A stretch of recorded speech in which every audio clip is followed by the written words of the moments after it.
Hey friends, welcome back to Uncommon Roots Homestead. I'm Ashley and I'm so excited to have you here today. I want to talk about one of our favorite, easiest sourdough pizza recipes.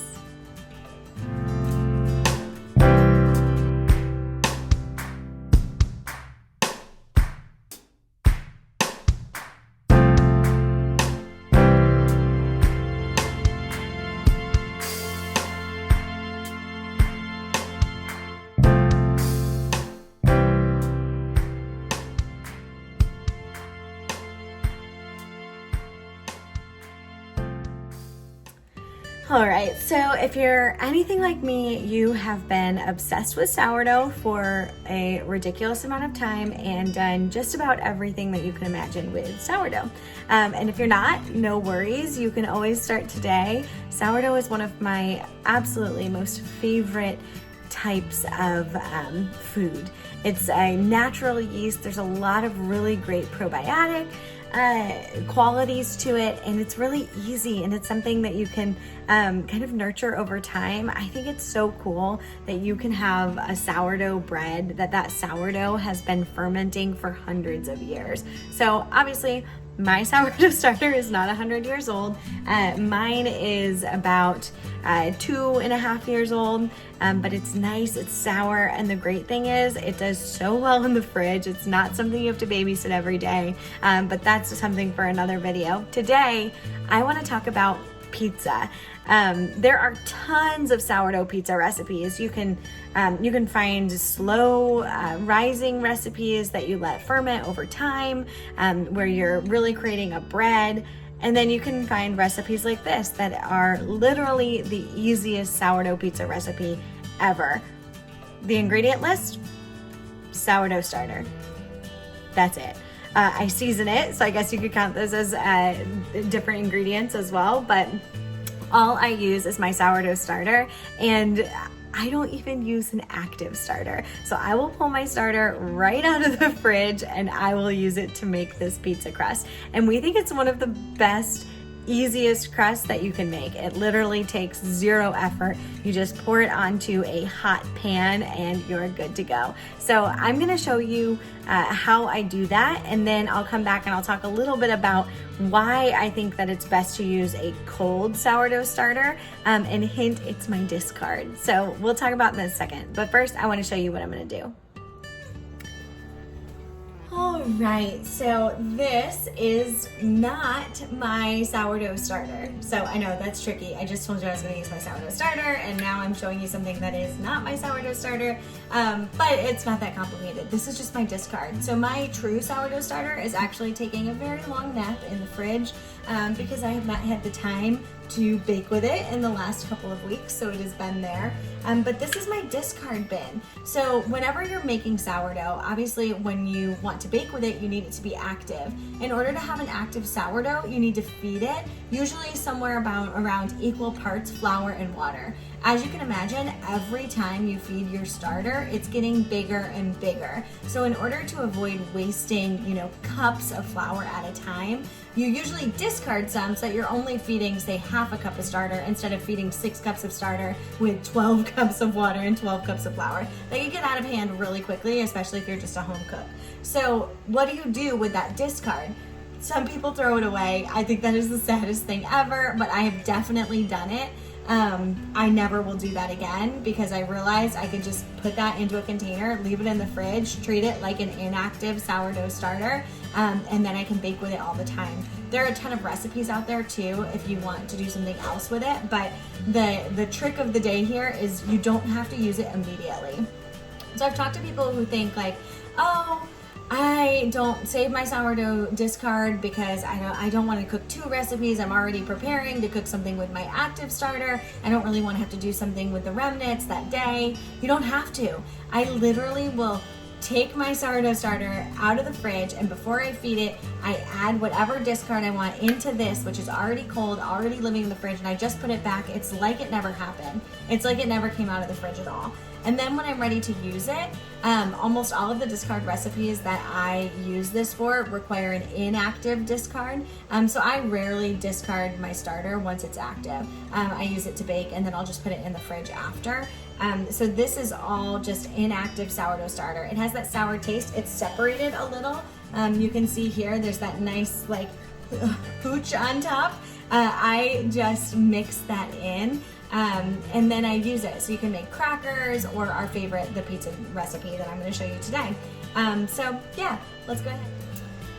So I've got my cast iron pizza pan in the oven preheated to 500. So that's a very hot pan, but this really does best if you pour it right onto a hot pan. So literally all we're gonna do is I'm gonna get that pizza crust out, and then I'm going to, having stirred this, pour it on, and then I'm gonna season it. I like to use Italian seasoning. I'll drizzle a little bit of honey on top, and then a little bit of my favorite sea salt, and then it goes right back into the oven, and I bake it for anywhere between 15 and 20 minutes until it's nice and crispy. And then we'll take it out and we'll put our toppings on.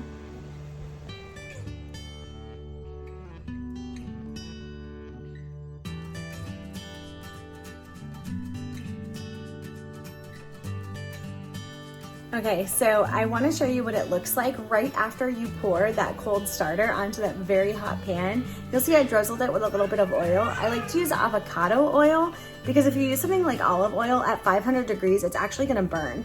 And so you want to make sure you choose an oil that doesn't burn at that threshold, or else you're just going to get a lot of smoke and it's just going to be a little bit messy. So this is what it looks like once you put it down onto your hot pan. You'll see it's already starting to cook, and it's actually almost all the way cooked through. So that's good. That's exactly what you want. Now what I'm going to go ahead and do is I'm going to season it with some of those Italian seasonings and some honey, and then I might just drizzle a little bit of oil on top again, and then I'm going to throw it into the oven, and then we'll come back and we'll show you what it looks like when it gets out.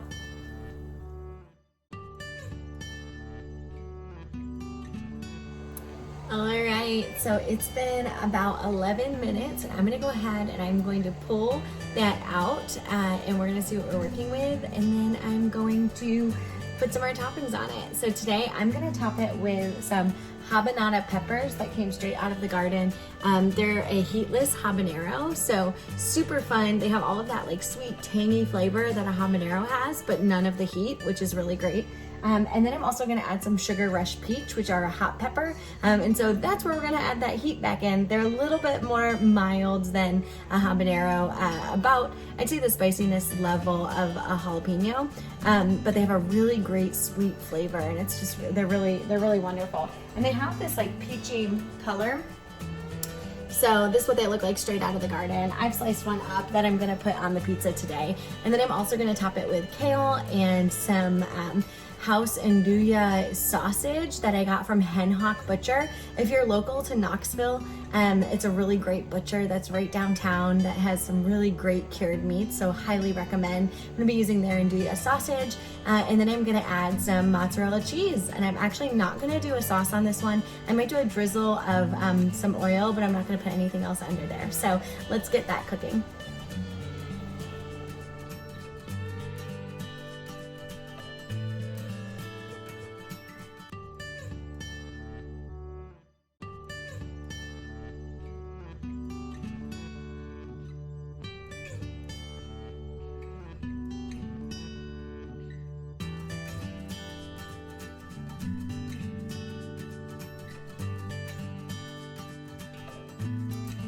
Okay, so it's been about 15 minutes since I put the pizza with all the toppings in the oven. So we're gonna go ahead and pull it out, and I'll show you what it looks like. So I'm gonna go ahead and do that right now. Oh, it looks so good. Oh, foggy glasses. So one, not benefit. What's the opposite of benefit? It's the one bad part about wearing glasses while you cook in a 500-degree oven. But this pizza looks and smells delicious. I wish you could smell it.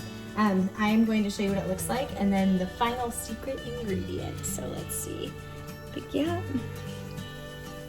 Look at that.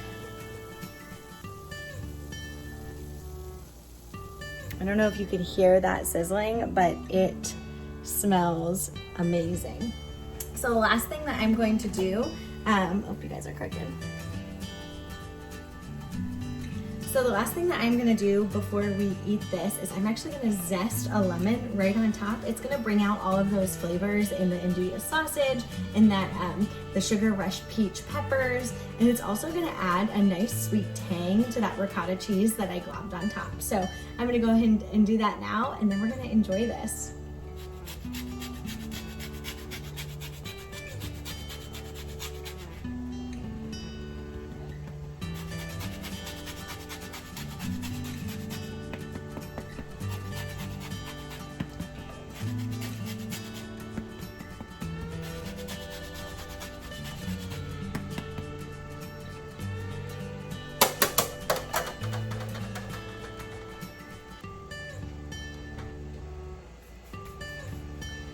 All right, so that's it. This is literally one of the easiest dinners that I make probably on a weekly basis, and it's really good for you. It's got those nice gut properties in the sourdough, which is really easy for your body to digest because it's already, the gluten is really broken down. And I used a ton of stuff from the garden. You can literally make this up any way though. You can do it like a traditional pizza. Sometimes we'll put like a fig preserve with feta cheese and some bacon. Oh, so good. But yeah, it's one of our go-tos. So I highly recommend trying to use your sourdough starter discard in a new way. And like I said, you can keep it in the fridge. It's so easy. So we're gonna go ahead and dig into this. Thank you so much for joining us today. We really appreciate it. And if you haven't, make sure to like this video and hit subscribe below.